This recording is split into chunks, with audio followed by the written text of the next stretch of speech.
Bonsoir à tous. À la une de l'actualité toulousaine de ce mercredi 1er avril, le nouveau président de Sanofi France et le PDG de la société allemande Evotec ont officialisé leur partenariat en présence du maire de Toulouse. Nous verrons ce que cela change pour les salariés du groupe. 3 ex-étudiants toulousains travaillent à un défi un peu fou, parcourir 20 000 km en tuk-tuk électrique. Et puis rencontre avec Christophe Gibelin, un dessinateur talentueux de la région qui sort un nouvel album, Typhoon. C'est officiel depuis hier, Evotec reprend les activités scientifiques de recherche et de développement de Sanofi sur le site de l'Oncopole toulousain. Question, Sanofi quitte-t-elle définitivement la ville rose ou est-ce seulement un transfert de ses activités? Réponse avec Sophie Voinis. C'est en toute discrétion, presque en catimini, que Sanofi a cédé les clés de la maison à Evotec. Le géant allemand de la recherche va travailler avec Sanofi sur des domaines thérapeutiques. Les 208 salariés toujours en poste, ils étaient 600 à Toulouse à l'annonce de la restructuration du groupe en 2012, vont donc migrer dans le giron de l'entreprise allemande. Ils ne seront donc plus salariés Sanofi. Son président, pourtant, assure aujourd'hui que les perspectives de développement de Sanofi sont encore bien présentes. Le groupe est propriétaire du bioparc de Toulouse et compte bien y attirer de nombreuses sociétés, pas seulement Evotec. Alors pourquoi le groupe pharmaceutique français décide aujourd'hui de privilégier ses partenariats au lieu de garder ses salariés sous sa propre bannière ? On fait les deux, monsieur, à l'échelle de la France et du monde, c'est-à-dire qu'on essaie de développer une recherche interne et des partenariats externes de manière à accélérer l'accès à l'innovation, innovation qui peut être interne ou externe, mais essayer d'élargir notre champ. L'innovation va très vite et nous essayons d'ouvrir les portes de Sanofi à travers ces partenariats ici en France, mais dans d'autres pays, pour aller plus vite dans le domaine d'innovation thérapeutique sur lesquels les patients nous attendent. Et dans cet accord, concrètement, le groupe Sanofi met 250 millions d'euros sur la table. 50 seront consacrés à de nouveaux projets de recherche pilotés par Evotec. Qui plus est, les postes de chercheurs, le cœur du centre de recherche, seront consolidés. La métropole toulousaine salue donc un épilogue plutôt heureux et surtout un signe de la montée en puissance de l'Oncopole. Le moins qu'on puisse dire, c'est que depuis 2 ans et demi, les nouvelles n'étaient pas bonnes et que Sanofi n'était pas en train de dire qu'il allait investir à Toulouse. Donc c'est une bonne nouvelle. Le fait qu'il y ait ce partenariat avec Evotec et que Evotec soit une société elle-même en pleine expansion, ayant des projets, voulant s'impliquer dans l'oncologie, ce que Sanofi n'avait pas prévu de faire à Toulouse, s'impliquer dans le campus, c'est-à-dire dans l'Oncopole. Ça, c'est quelque chose de nouveau, c'est quelque chose de positif et pour moi, c'est l'essentiel. On annonce même la création de dizaines d'emplois d'ici 5 ans, ce qui fait évidemment bondir les syndicats de Sanofi qui évoquent un véritable gâchis humain en référence à tous ces chercheurs de pointe qu'on a laissé partir depuis 2 ans. Le groupe Sanofi est passé de 700 salariés en 2008 à 40 aujourd'hui sur le site de Toulouse.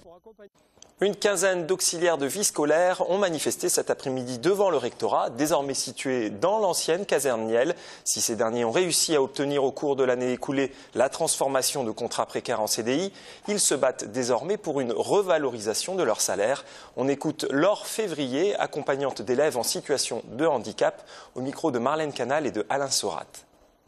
Les AESH qui sont en contrat de droit privé, donc les CUI, travaillent pour une quotité horaire de 20 heures par semaine, payés 690 € net. Et vous avez donc les AESH de droit public embauchés par le ministère de l'Éducation qui, là, en fait, c'est des mi-temps imposés. Donc les filles travaillent 21 heures, donc 1 heure de plus qu'un CUI, pour un salaire net de 590 €. Donc là, elles perdent 100 € de salaire en plus en basculant de CUI à AESH. Donc à l'heure d'aujourd'hui, nous, on demande B1 temps plein, avec un salaire décent. En fait, il faut, une personne seule peut vivre décemment avec un salaire de 1 500 € net par mois. Coup de pouce à l'emploi, c'est un dispositif créé par la préfecture de la Haute-Garonne qui permet d'accompagner des demandeurs d'emploi issus de quartiers populaires. Les premiers résultats sont plutôt satisfaisants. Sur la première sélection de 12 personnes, 7 sont aujourd'hui en situation d'emploi ou de formation. C'est le cas de Sonia et de Lawari qui, après avoir arrêté l'école tôt, essuyaient refus sur refus. Sonia va bientôt entamer une formation d'ingénieur du son. Lawari travaille dans la restauration. Je recherchais depuis 3 ans et puis voilà, j'étais parmi tant d'autres, comme disaient les personnes. Il n'y a pas que vous, c'est la crise. Ce dispositif, il nous a aidés parce qu'on est soutenu par des personnes qui représentent, on va dire, l'État. hein, si je puis dire. C'est un poids, c'est un poids, ça amène un pouvoir, ça ouvre des portes. Ils nous accordent leur temps, ils nous écoutent, ils se soucient de nous, je sais pas, ils nous donnent de l'importance, ils nous montrent que l'être humain il a encore de la valeur en lui. Ces coups de pouce à l'emploi, ce sont en fait des personnes dans les missions locales, à Pôle emploi ou encore à la préfecture qui offrent leur carnet d'adresses et un suivi personnalisé à des jeunes de quartiers sensibles. Aucun moyen financier supplémentaire n'a été mis en place. Il s'agit de volontariat pour aider à résoudre les problématiques et les freins qui empêchent ces jeunes d'atteindre l'emploi. Généralement, toutes ces personnes sont motivées. Ils ont en eux la force pour avancer, pour trouver du travail. Seulement, le poids des soucis, que ce soit des poids financiers, de logement, de locomotion, font qu'ils ont l'impression de ne pas pouvoir y arriver. Dès qu'on sent un obstacle, on essaie de le lever avec eux. Si on sent par exemple une difficulté à se présenter, on l'a entendu tout à l'heure dans un témoignage auprès d'entreprises, eh bien on accompagne les jeunes, y compris dans leurs premiers entretiens, pour voir avec eux comment ça s'est passé, pourquoi ils ont fait un certain nombre éventuellement d'erreurs, de présentations, où ils ont été insuffisamment persuasifs. C'est un accompagnement comme on donne la main à quelqu'un pour lui apprendre à traverser la rue. Après ces premiers résultats encourageants, l'objectif pour le préfet est d'étendre le dispositif aux autres départements de Midi-Pyrénées.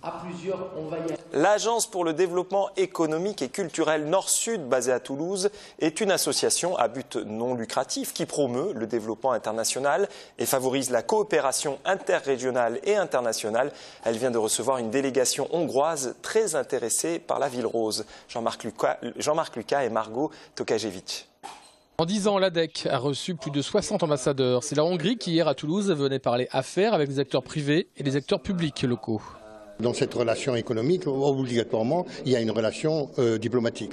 Pourquoi? Parce que quand on parle, on compare en mission à l'étranger, bon, on associe obligatoirement Toulouse, puisque c'est Toulouse et sa région et toute son industrie toulousaine. Mais ça va aussi vers le domaine universitaire, le domaine de la recherche, et donc on essaie de maximum de fructifier ces relations dans un cadre de gagnant-gagnant.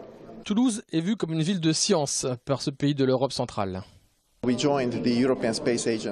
allons rejoindre l'Agence spatiale européenne d'ici peu. Nous sommes venus avec 5 laboratoires qui aimeraient intégrer les programmes spatiaux offerts ici à Toulouse. Nous avons chez nous des scientifiques, des ingénieurs, des physiciens. Budapest et Toulouse se ressemblent. Une grande dynamique universitaire, une économie florissante, et vous avez aussi un tourisme industriel très fort. Par contre, à l'inverse de chez nous, vous n'avez pas un grand tourisme familial. Nos deux villes ont donc à apprendre l'une de l'autre. Et désormais, en dehors d'Airbus et du spatial, l'Oncopole est un des sites incontournables pour les délégations étrangères en visite à Toulouse. On l'a appris en fin d'après-midi, un ponton à vagues devrait être installé courant juin sur la Garonne. Des ingénieurs sont en train de finaliser ce projet ambitieux. Il s'agit du même système construit et développé par Waveform au Pays Basque. Une lagune de surf. À Toulouse, celle-ci devrait être implantée face à la prairie des Filtres et mesurer 200 mètres de long. L'installation devrait former une centaine de vagues tubulaires par heure.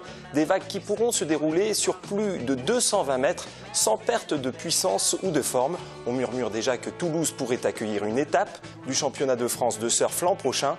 Et l'on annonce Jérémy Flores et Antoine Delperro pour l'inauguration de ce nouveau spot en juin. 3 anciens étudiants toulousains ont fait le pari un peu fou de relier Bangkok à Toulouse en tuk-tuk. Mais attention, en tuk-tuk électrique, ils ont créé un prototype et cherchent actuellement des fonds pour pouvoir concrétiser cette belle aventure. Pauline Louvet et Romain Chevalier. Prouvez que l'électrique peut être l'essence de vos déplacements. C'est l'objectif des Pilgrims. Ces 3 amis qui se sont rencontrés sur les bancs de l'école de l'IAE de Toulouse sont à la recherche de 60 000 € pour leur permettre d'entreprendre leur projet fou. Notre premier sponsor est allemand par exemple, il n'est même pas français. Donc ça c'est super parce que c'est vraiment l'esprit qu'on essaie de porter, c'est un esprit européen. Parce que moi je suis français, mon ami est allemand et l'autre est franco-arménien. Au commencement de Pilgrims, il y a 3 étudiants profondément écolos. Ludwig, l'ingénieur perfectionniste et quelque peu antisocial. Karen, qui travaille dans la production et devient chanteur à ses heures perdues. Et enfin Rémi, 23 ans, qui travaille dans la communication et n'a qu'une hâte, retrouver ses compères déjà installés en Thaïlande. L'idée c'est de promouvoir les énergies électriques et d'inciter les gens à se diriger vers des mobilités moins polluantes. On veut vérifier qu'on est capable de faire quelque chose aussi, nous aussi, à notre échelle. Et c'est vraiment quelque chose qui nous tient à cœur. Et pour réaliser cette traversée de l'Eurasie, nos 3 aventuriers vont transformer un tuk-tuk, ce véhicule bruyant et hyper polluant, en un transport écolo. Notre tuk-tuk, c'est un prototype. Jamais personne n'a construit auparavant. Donc, en gros, c'est une certaine prise de risque, mais c'est une grosse liberté. On est indépendant totalement des autres constructeurs automobiles et tout. C'est super parce qu'on fait ce qu'on veut. On a un panneau solaire sur le toit aussi. On a une belle casquette et voilà, et en avant Guingamp. Hein. Le périple des Pilgrims débutera en juin et passera par 16 pays, comme la Chine, la Russie ou encore la Géorgie. Au total, plus de 20 000 km de route qu'ils espèrent effectuer en 120 jours. Avant de pouvoir visionner leur documentaire, vous pouvez suivre leur projet sur leur site internet the-pilgrims.com. Le dessinateur tarnais Christophe Gibelin vient de sortir un album aux éditions Paquet sur un avion nommé Typhoon, une BD qui s'inspire de l'histoire vraie d'un pilote belge qui a mitraillé un immeuble de la Gestapo en 1943 avec ce fameux avion. Jean-Marc Lucas. Le Typhoon, 4 tonnes avec un énorme moteur ultra efficace à basse altitude pour de l'appui au sol. Mais avant tout, Gibelin parle de celui qui le pilote, le baron Jean de Célis-Longchamp. Le dessinateur délivre sur sa page de la passion. Les avions, ça donne des situations très extrapolées, très critiques, donc c'est très riche. Mais mon but, c'est de dessiner des sentiments, des aventures, là, c'est une histoire d'amour entre 3 personnages.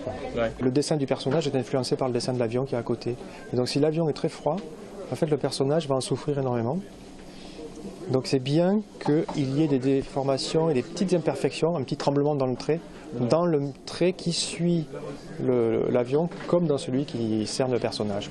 Le Toulousain part d'un fait historique, le bombardement de l'immeuble de la Gestapo à Bruxelles, ayant entraîné le démantèlement d'un réseau de résistance belge. Mais Gibelin prend des libertés avec la grande histoire.